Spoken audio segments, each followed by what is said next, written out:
Hi everyone, my name is Alexia and this is my critical race narrative. I will be answering the following questions in this presentation, and just for some background understanding, I do identify as a Hispanic Latina, and so I just kind of wanted to let you guys know that so you have a little bit of information when I'm answering the questions and talking about my own experiences. So I'm going to go through the questions. The first question is, how did the racial identity development theory help me examine and understand my own racial identity development?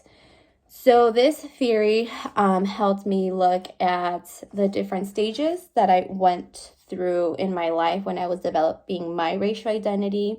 There were certain situations that I went through that I was able to realize kind of why I was doing those things when I was going through that development.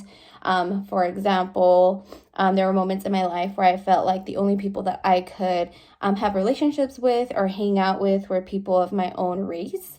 And I learned that this is called, one of the stages, it's called immersion.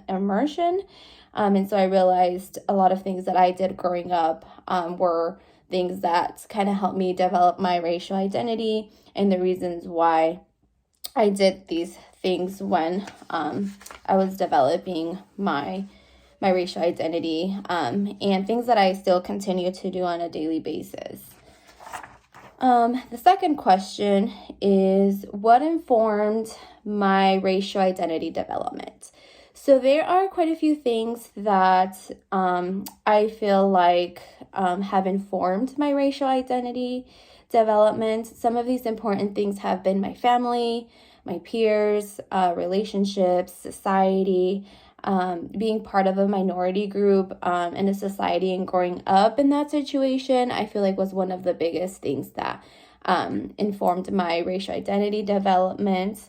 And this was very important because I can recall when I was younger, leaving kind of like my comfort zone, my home, where people look like me, going out in society and kind of experiencing other people looking different and other races, was a big thing that informed my racial identity development as well. Okay. The third question is, what is the role of race in framing my racial identity? And explain when you first became aware of your racial self and how is it manifested. So my race has been the biggest factor in framing my racial identity. Obviously, being a minority, it's a big part of why I identify as I have a racial identity and how it was developed. And like I mentioned, growing up, I always realized that I looked different than other people. And when I first became aware of my racial self was in elementary school. I can recall going to school and kind of feeling out of place with peers around me, everybody kind of looking white, different than me, and a little bit of embarrassment and shy because I was still learning English. My primary language is Spanish. And that's kind of when I realized that I was different, kind of when I was put out in the world with other kids that looked different than me. The next question is, describe a time in which you experienced or witnessed institutionalized racism that was influential in your becoming aware of racial disparities throughout society. So for this particular example, I kind of recalled certain situations when I was in elementary school where the teacher did not allow me to speak Spanish, and we would actually get in trouble for speaking Spanish in school. And the reason being we would get in trouble was because our teacher didn't speak Spanish and she couldn't understand what we were saying. So this, for me, was one of the experiences that I had with institutionalized racism. And then I also kind of witnessed my mom not being able to be as involved in my education as she wanted to be because she had that language barrier and because the teachers didn't put much effort into wanting to communicate with my mom.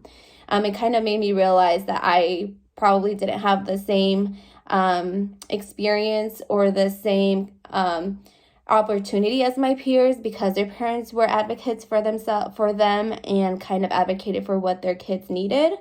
So this was definitely something that I could identify as institutionalized racism. What the Erikson stage, the psychosocial stages of development that I was in when I was experiencing this was industry versus inferiority. And in this stage, school is the most important event, and the role of friends and kind of building that confidence up in school and society. And for me, growing up, not being allowed to express myself or use a language that I felt comfortable with, kind of made me feel like not confident, like I was inadequate in school. And like I was inferior to my peers because they, spoke English fluently. Their parents kind of were there for them. If they needed help in school, they were able to get it. As where if I needed help in school, I needed to be from like a teacher or someone else because my parents really didn't know how to help me or read English. So that was kind of how those events affected me in that stage of development. Applying the critical race theory and describing one action that I can take to challenge power structures that perpetuate racial inequality. One action that I can take is being, as a social worker, being more involved in the macro level.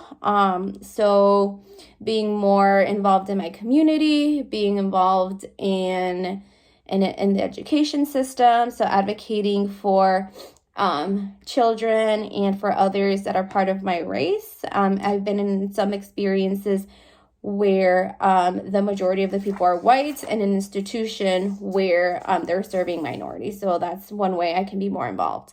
And then the last question, if there is something that I could do differently back in the time when I experienced this, I think that I would advocate for myself better. I would make sure that I express my feelings so that others know what I'm feeling and know how it affected me negatively. And I think that sometimes just sharing your experience is what people need to realize the negative effects that it has. And that's all for my critical race narrative. I look forward to looking at your guys' videos and kind of learning from your guys' experiences.